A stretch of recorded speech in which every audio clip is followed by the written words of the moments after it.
You know that friend who always cancels plans at the last second? The one who ghosts group chats and seems perfectly content spending Friday night alone? Everyone assumes they're depressed or antisocial or going through something.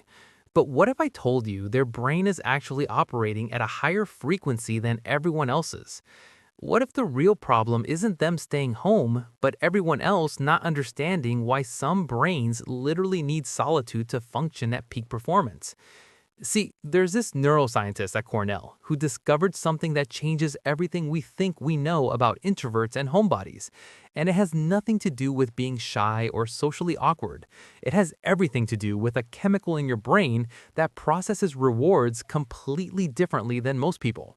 Stick with me for the next few minutes because if you've ever felt guilty about canceling plans or weird about preferring your couch to the club, what I'm about to show you will make you see yourself in a completely different light. And more importantly, it'll show you how to weaponize this trait instead of apologizing for it. So here's where this gets wild. There's a molecule in your brain called dopamine, and you've probably heard of it. It's your reward chemical, the thing that makes experiences feel exciting and worth pursuing. But here's what nobody tells you about dopamine. Not everyone's brain responds to it the same way. Some people have tons of dopamine receptors in their brain, like a massive antenna array picking up every signal. These are your extroverts, the people who need concerts and parties and constant stimulation just to feel normal. Their brains are literally hungry for external rewards. But then there's another group of people, and this is where you might recognize yourself.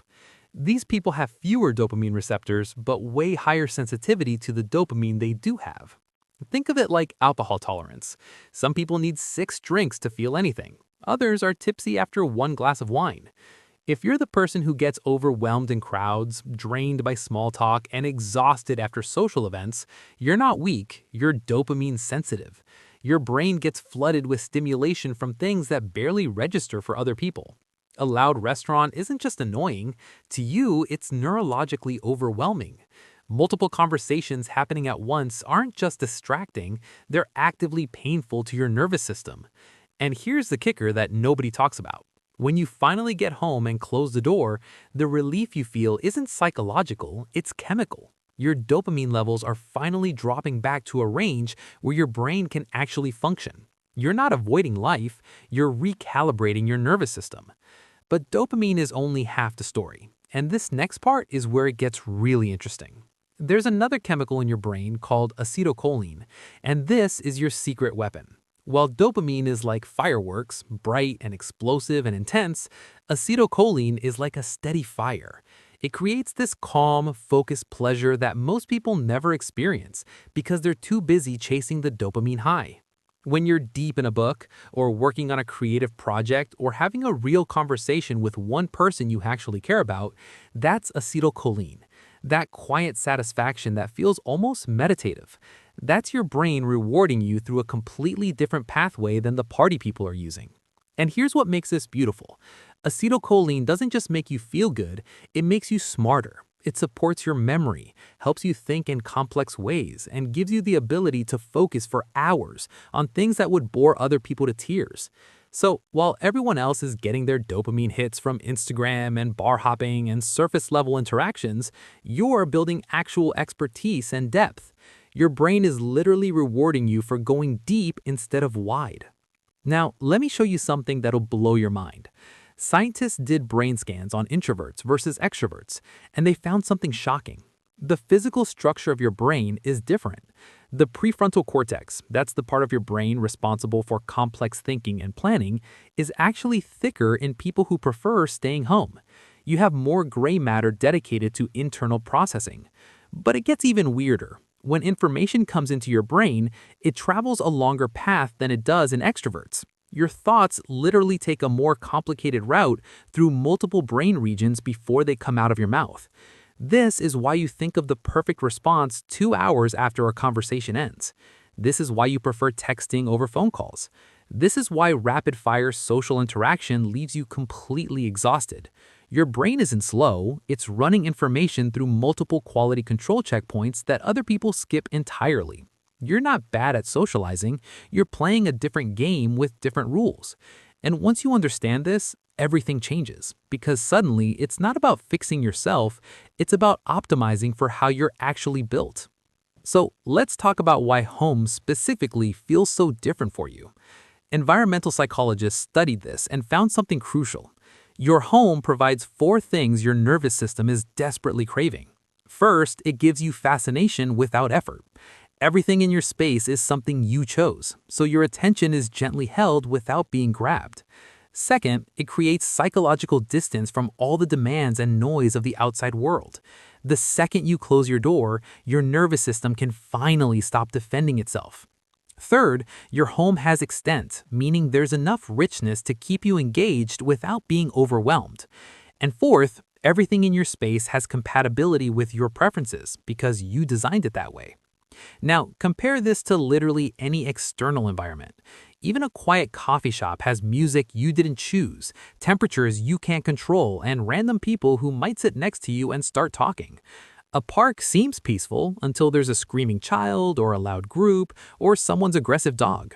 But home is your calibrated environment. You've unconsciously designed every element to match exactly what your nervous system needs. And here's something that'll make this click into place. Psychologists have discovered that perceived control is one of human needs' most fundamental needs. When you feel in control of your environment, your stress hormones drop, your cognitive function improves, and your overall well-being shoots up. When you don't have control, the opposite happens. So, for someone with a sensitive nervous system, being out in the world isn't just uncomfortable, it's like trying to do complex math while someone randomly changes the rules every few minutes. Home isn't where you're hiding, home is where your brain can finally operate at full capacity. Now, here's where we need to pump the brakes for a second, because this is critically important.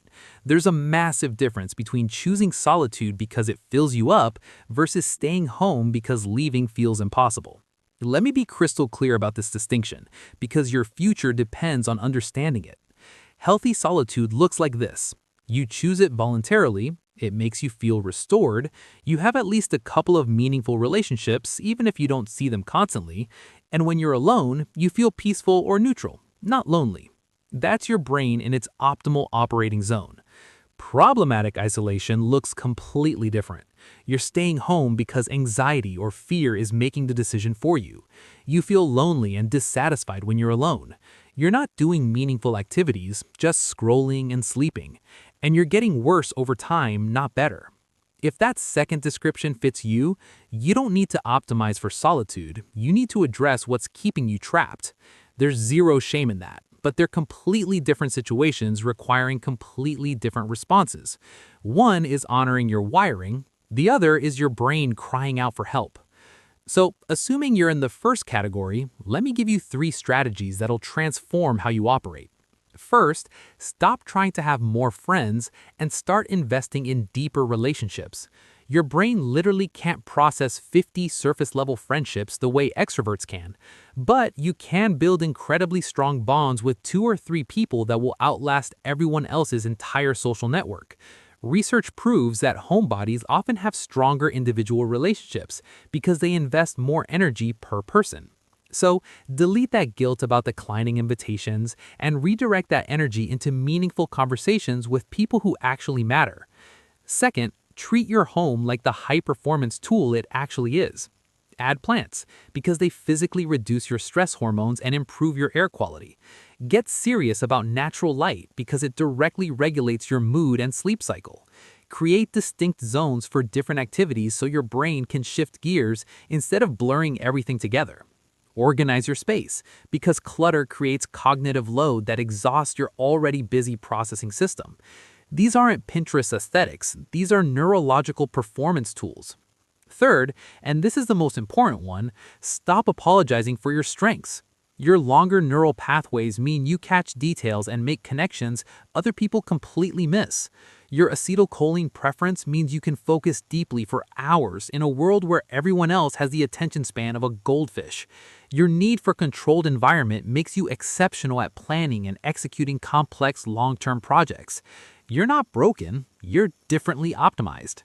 And in a world that's increasingly rewarding deep work over shallow networking, you're actually holding the winning hand. Here's what I need you to understand. Western culture, especially in America, is obsessed with extroversion. We celebrate the loud, the visible, the social, the constantly busy. We've built a society that treats introversion like a disease that needs curing. But that's not science. That's just cultural bias. Your preference for staying home isn't a bug that needs fixing. It's a different operating system with massive advantages that most people will never access. You have a more sensitive dopamine system that could be a weakness, but it's actually giving you the ability to find satisfaction in depth rather than breadth. Your brain processes information more thoroughly, which could make you slower, but it actually makes you more accurate and insightful. Your need for a controlled environment could be seen as inflexible, but it's actually your nervous system telling you exactly what it needs to perform at its absolute best.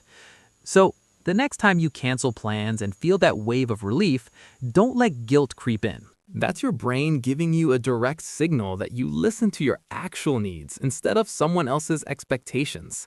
That's not weakness, that's wisdom. That's not avoidance, that's self-knowledge. And self-knowledge is the foundation of every successful life ever built. If you recognize yourself in any of this, drop a comment and let me know what resonated. And if you know someone who needs to hear that they're not weird or broken or antisocial, just wired differently, send this to them. Because understanding your brain isn't just interesting, it's life-changing.